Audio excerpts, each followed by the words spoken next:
Well, hello everyone. It's been a while.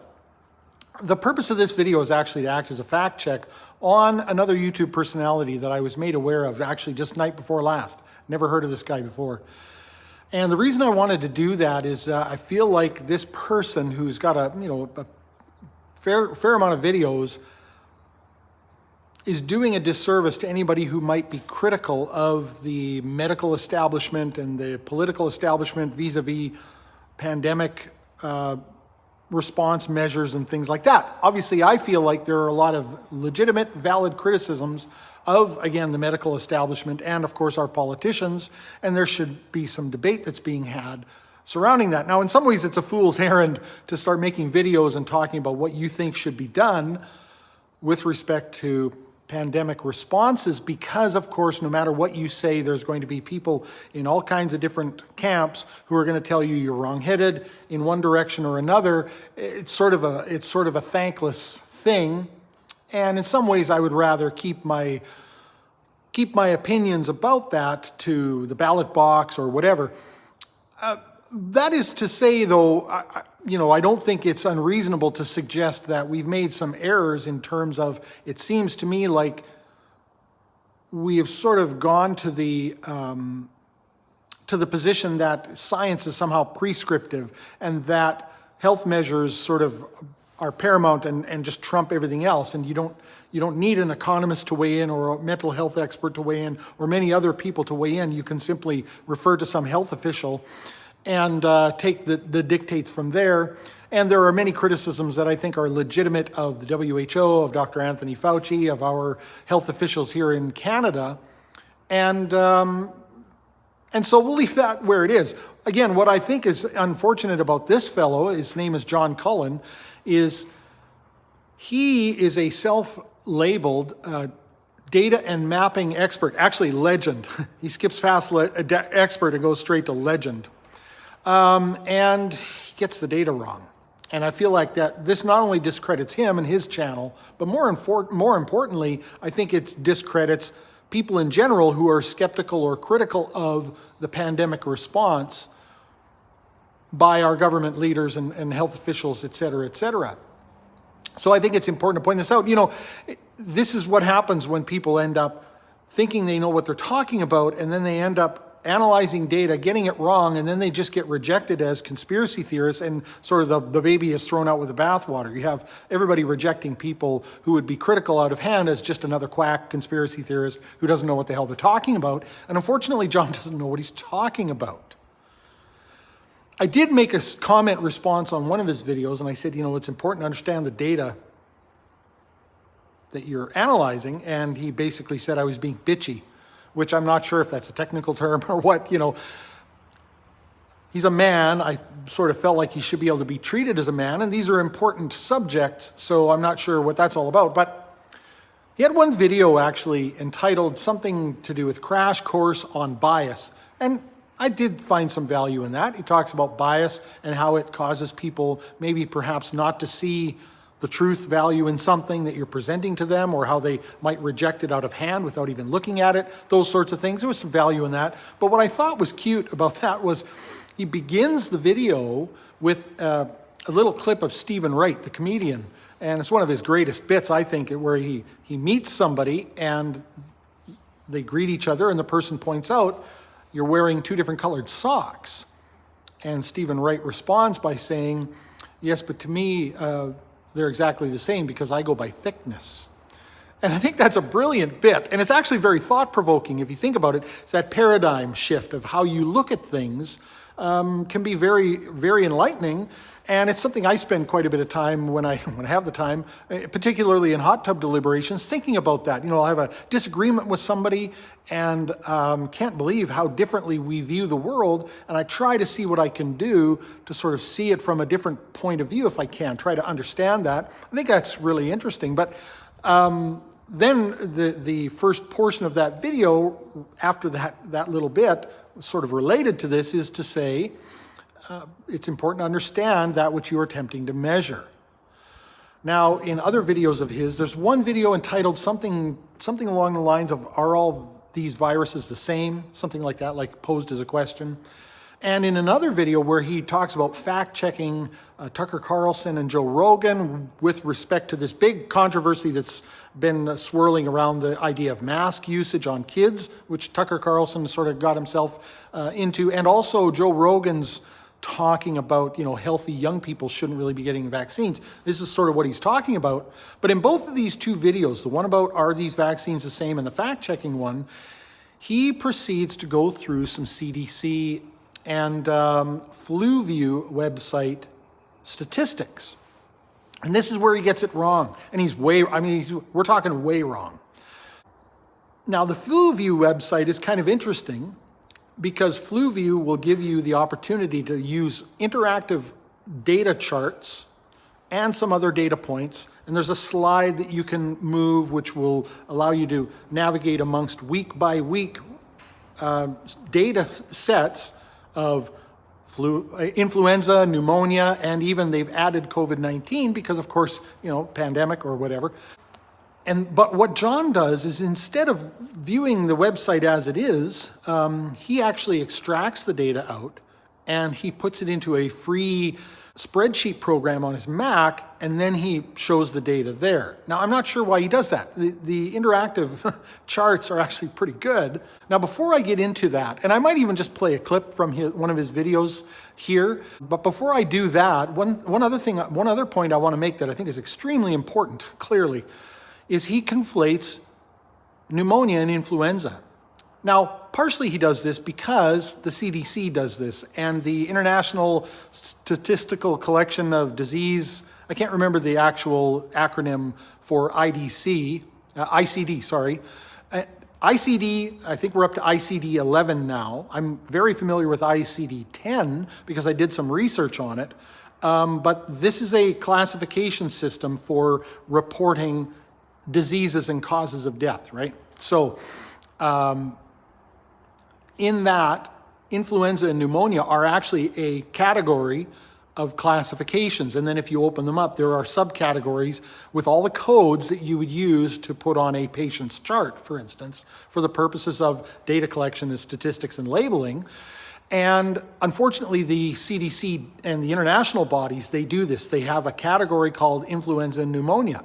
Now, I'd actually gotten into an argument or a disagreement with a pretty famous TikTok epidemiologist, a Dr. Kat epidemiologist, Kat with a K, wherein she was, she makes pro-vaccine, pro-epidemiologist videos on TikTok, and she was getting a little bit of pushback, I think, from people saying, well, deaths from all these other causes have dropped off this year. Of course, the insinuation being that they're being just relabeled as COVID deaths, car accident with COVID-19, well, that's a COVID death, the stuff you've probably all heard of. And so she's pushing back on that, in particular on influenza. So she makes one of these videos where they kind of go like this and, and then like this, and the letters, the words pop up where they indicate with their hands, and she's showing the different deaths from all other causes, and in particular, she labels influenza and pneumonia as having increased. And I challenged her on this because, of course, influenza has not increased, and pneumonia can be a subcategory or a secondary category of a COVID death. If you look at some of the examples of properly filled out death certificates, for instance, they will actually show you the chain of events. So you might list someone's death as having been, a respiratory issue, which was then caused by a second cause, which is pneumonia, which was then caused by the root cause, which was COVID-19. So you're listing these in that way. And so to list the death statistics from influenza and pneumonia is misleading because pneumonia deaths increased, influenza deaths decreased. And I said this to her, I said, well, influenza and pneumonia are not the same thing. And she responded to me by saying influenza can cause pneumonia, which is a complete non sequitur. That's not what we're talking about here. It's not an answer to the question. I was trying to get her to understand that influenza deaths have gone down. And of course, anybody who's familiar with the 2020 statistics, this was about August of 2020, let's say, that I was having this disagreement with her. Anyone who's familiar with the 2020 statistics knows that influenza just went right down into subterranean levels and was pretty much non-existent. Now, I'm not going to dispute or debate what the reason for that might be, but that's a data set we're working with, and I was trying to get her to acknowledge that. She ended up saying, well, these are ICD-10 stats, so, you're barking up the wrong tree. And I said, yes, but that's the classification issue. Like if you look at the subcategory of influenza and pneumonia in ICD-10, they list many different causes of pneumonia, not all of which, of course, are influenza. There's actually pneumococcal bacteria which cause pneumonia. There's also other things besides pneumococcal bacteria, other bacteria that can cause pneumonia. There are multiple causes of pneumonia. So it's actually a little bit of a confusing categorization. And ultimately, she just said, well, your issue is with the CDC, not me. And I said, well, no, you're the one making the video. You're the one misleading people by being lazy, essentially, and not finding the actual influenza data itself to put up on the video, or to somehow separate out influenza numbers and pneumonia numbers, which the FluView website does do, by the way. And for my trouble, I tried to be respectful but pithy with her and try to hold her to task. She just blocked me. I don't think she wanted, in the comments section, there's a bunch of fawning comments, right? I don't think she wanted anybody there being critical, right? So anyway, so it's ironic to me that I was having this disagreement with someone who's conflating sort of pneumonia and influenza on the epidemiologist side, and now I'm dealing with someone who might be considered a skeptic of everything that's going on, and I'm having the same argument with him because that's what he does. He keeps calling them P&I, pneumonia and influenza, and he's conflating those numbers, and he's saying, he'll say in P&I, and then when he quotes the data, he'll just call it influenza, as though these things are interchangeable. Influenza pneumonia is interchangeable with influenza, and of course they are not, because there are very few. For instance, in 2020, there were hardly any influenza deaths, but there were quite a few pneumonia deaths. And of course, those pneumonia deaths can be from pneumococcal bacteria. They could be caused by influenza. I think there were a few that were. But in 2020, I think the majority of them were probably caused by COVID-19, or they were at least listed on the same death certificate as being part of the chain of events that led to the person's death. So I think I'll stop there and actually just play you a little excerpt of John's video where he discusses the FluView website. If you're a subscriber to this channel, you're probably familiar with this. This is the pneumonia and influenza mortality surveillance system. It's from the National Center for Health Statistics, and it's called the Mortality Surveillance System. And recently, COVID-19 was added to it. So this system's been used for years to track influenza, pneumonia and influenza, P&I. The name of the system is FluView. And I've been using FluView for about a year to track the influenza outbreak in the United States. This is the pneumonia and influenza mortality surveillance from the National Center for Health Statistics Mortality Surveillance System. And it's going to show us pneumonia and influenza, which is P&I, and now it can show us pneumonia, influenza, and COVID-19 side by side. And this is really helpful, actually. I'm not sure why they changed the system and why they're conflating data between influenza and COVID-19. First and foremost, they're not conflating data between influenza and COVID-19. They've added COVID-19 to the reporting, to the statistical analysis, because there's been a pandemic.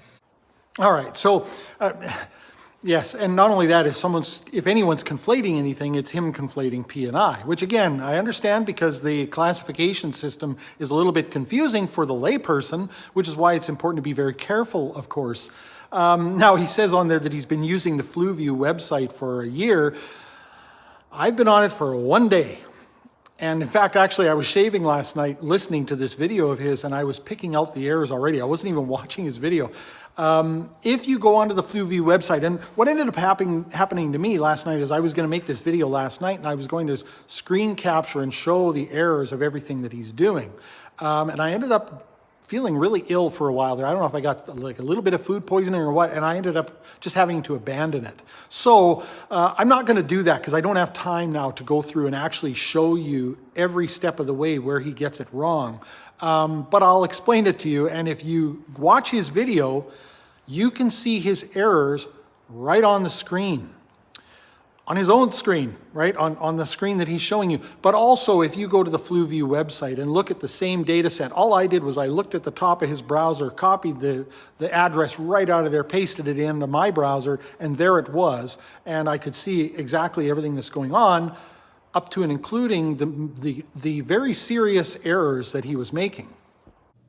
But because this system was used for so many years to track P&I, we can baseline the P&I. And when we do that, we see this. So when I look at multiple years of P&I deaths, going back to October of 2016, all the way on the left of this chart, you see that the peak in the middle of that 2017 season that Dr. Fauci talked about looks like it's coming just about up to the 7,500 per week level, about 7,000 deaths per week. Now, in case you haven't figured it out yet, what John is doing here is he's trying to lay the groundwork for a claim that the P&I deaths in 2020, or actually, as he will just resort to, influenza deaths in 2020 were unprecedented, that we'd never seen anything like this before. And I'm not even sure what kind of conclusion he's trying to draw from that, because he doesn't really say, whether it's out of necessity because of YouTube, et cetera, he's very careful about saying, this is just for entertainment. I'm not making any claims here. This isn't medical advice, et cetera. But he's obviously drawing some kind of conclusion, or sort of attracting his audience to draw some sort of conclusion that these numbers are unprecedented in 2020, which of course they're not. They're actually, well, they are unprecedented. They're at an extremely low level. He's declaring them to be somewhere over 4,000 per week in the middle of 2020. And of course, as he's showing here, this is where he's talking about it's approaching the 7,500 per week mark in 2017. But what's more interesting is what he's about to do when he adds in the COVID statistics and starts sort of showing the interplay between the COVID statistics and the quote-unquote P&I statistics. Now, I'll leave it to any of you who are really interested enough to do so to watch his video, the fact-checking Tucker Carlson and Joe Rogan video. The first half, or a little bit less than half, is the one that these excerpts are from, and it's the one in which he goes through, and you can actually see on his own screen the errors that he's making. I don't have time to do it now, but I will tell you exactly the errors that John is making, and if you get a chance to see this, here's the mistakes that you, the data and mapping legend, are making, as brought to your attention by a small-town automotive mechanic. Not a legend of anything, maybe in my own mind. Okay, so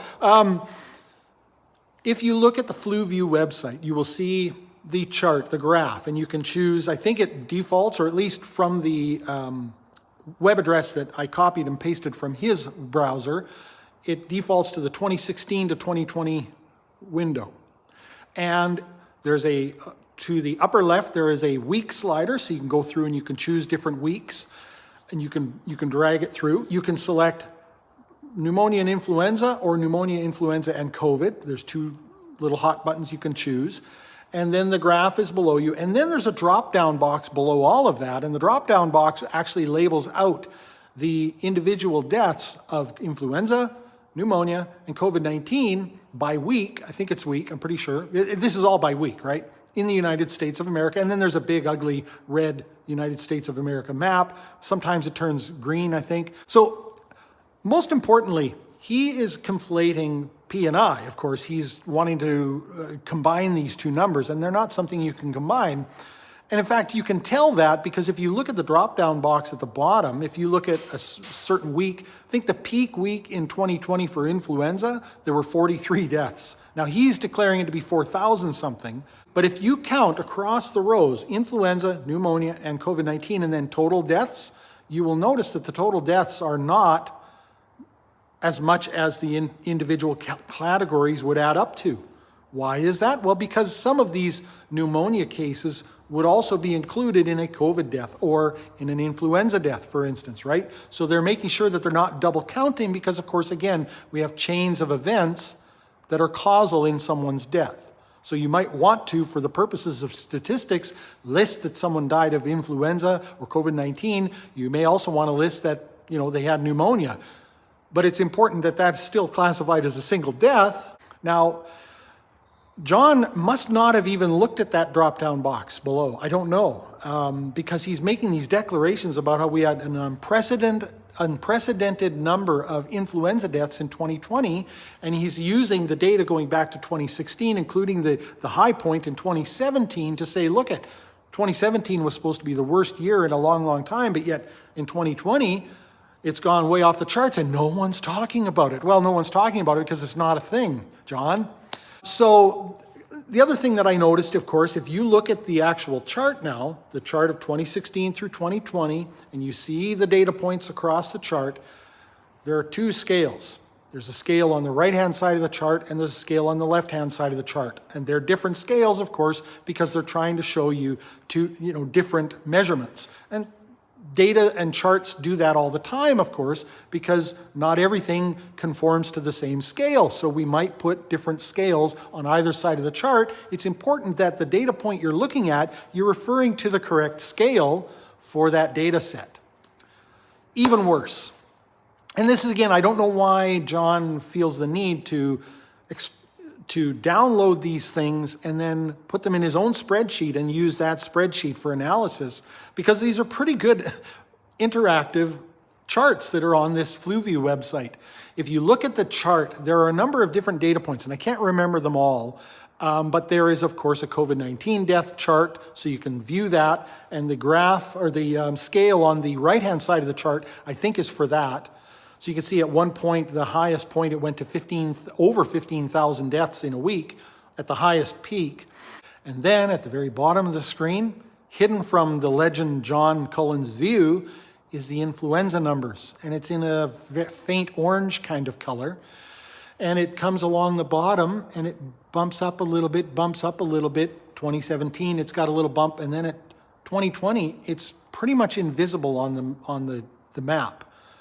In some ways, I would suggest that this is not a very good map or a very good chart, because that, the scales are so far off that influenza has to drop literally off the map. But if you drag the little pointer across 2020, all of the data points are enumerated in a little pop-up window, I guess.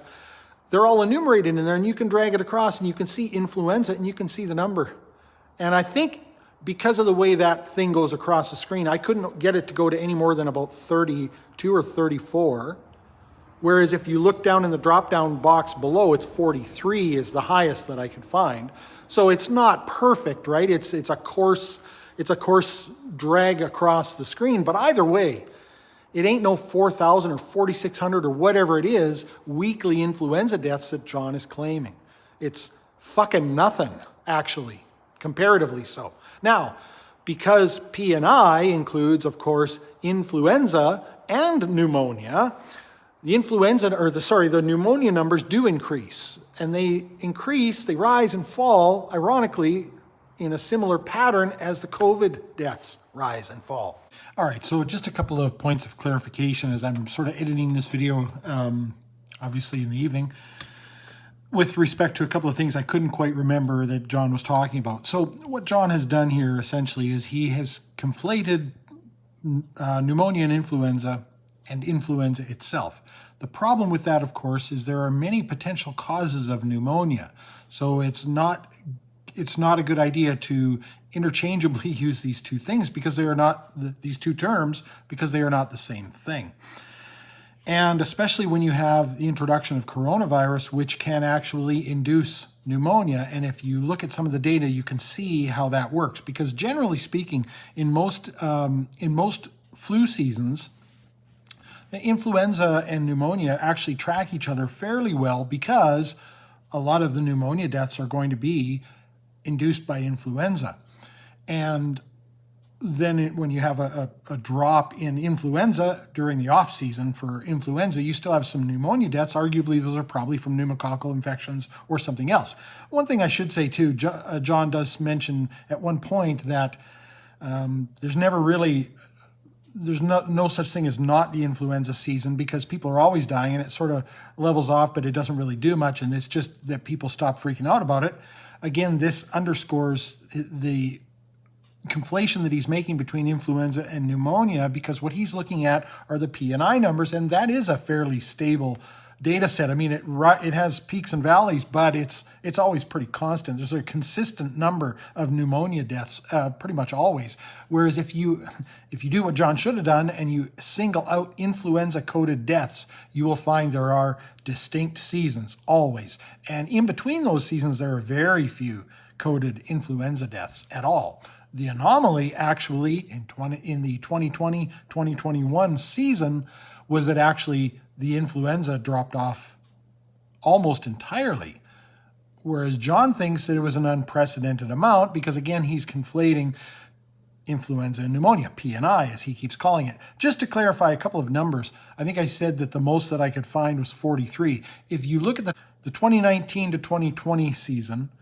and the 2020-2021 season, what you'll find is around the early part, like week 1 and the early part of 2020, you'll find there were several hundred influenza-coded deaths in the range of 400 to 600. What happens, though, is that drops off. And if you look at week 53, which is the week that I quoted there being 43 coded influenza deaths, you will find that there were 15,719 pneumonia deaths. Arguably, probably 43 of those were coded as influenza-caused pneumonia. But the other thing that you will see if you look at this, and this is the thing that John doesn't seem to understand, even when he's looking back at some of the data sets where pneumonia, P&I, let's say, but for clarity, let's call them pneumonia deaths, were actually outstripping corona-caused deaths. It wasn't by much, and the numbers were very similar. So arguably, the vast majority of those pneumonia deaths were COVID deaths. Now, you can tell that you've got raw data sets here that you're using, but you cannot combine those raw data sets because you will be duplicating deaths, as I think I mentioned earlier in the video. So, for instance, if you look at week 1 of the 2020-2021 season, so this would be week 1 of 2021, I guess it is. This is sort of a peak, and you'll notice that there were 32 influenza-coded deaths. The number of pneumonia deaths was 16,236. The number of COVID-19 deaths was 24,792. But the number of combined pneumonia, influenza, and COVID-19 deaths was only 28,048. So that's only roughly 3,000 and some more than the number of COVID deaths. And yet there was 16,000 pneumonia deaths. How can that possibly be? Well, because a lot of those pneumonia deaths will have actually been caused by COVID-19. And this is something that John doesn't seem to understand. Either way, he was saying that in the 2020-2021 season, there was no less than 4,000 influenza deaths at any point in time. And of course, there actually was no more than about 10% of that for a very small portion of the season dating back actually all the way to the earliest part of 2020 and the tail end of 2019, not anywhere near 4,000 because he's counting pneumonia. Now, it might have helped the data and mapping legend John Cullen to have read the help section that goes with the very charts and graphs. Again, it is a good idea to understand, have a good understanding of that which you are attempting to measure. Because they sort of explain the interplay between these graphs and really the purpose for them if someone is using them who knows what they're doing, and also the reason why, of course, COVID-19 was added to the data set. And so they say, because of the ongoing COVID-19 pandemic, COVID-19 coded deaths were added to pneumonia and influenza to create pneumonia, influenza, and or COVID-19 classification, or PIC. PIC includes all deaths with pneumonia, influenza, and or COVID-19 listed on the death certificate. Because many influenza deaths and many COVID-19 deaths have pneumonia included on the death certificate, P&I no longer measures the impact of influenza in the same way it has in the past. This is because the proportion of pneumonia deaths associated with influenza is now influenced by COVID-19 related pneumonia. There you have it. I don't know what else to say. I mean, I'm a little bit embarrassed for John. But he's, he's a tough talking dude too. So he tells Joe Rogan, get out of here. You don't know what you're talking about. So I guess, live by the sword, die by the sword. Like, this is something you got to correct, John, and I think you ought to do it publicly. I mean, does a legend make grave errors like that and then just quietly delete a video, or just don't and just leave them up and not tell your 37,000 subscribers that you made a mistake and that they're believing things in error because they didn't bother to check you? And if you read the comments on his channel, it's kind of similar to the epidemiologist TikTok comments. They're all fawning, oh, thanks for providing, oh, you are a legend, what a masterpiece, et cetera, et cetera. It's not a masterpiece. It's full of holes. He's making a bunch of assertions and assumptions based on a faulty reading of the data. I'd be interested what any of you have to say about this. Again, I feel like it's a discrediting of anybody who might be legitimately critical of everything that's going on and the way we treat, these kind of situations. And but he's certainly discrediting himself, I think, although, I don't know. Maybe that's what happens.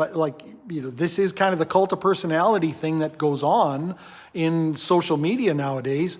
Maybe it doesn't matter at the end of the day. Maybe he's going to be happy to get his Patreon money from his supporters and ignore what I have to say or whatever. But I think if you have any integrity, you got to fix this. Let me know what you think, everyone. Thanks for watching.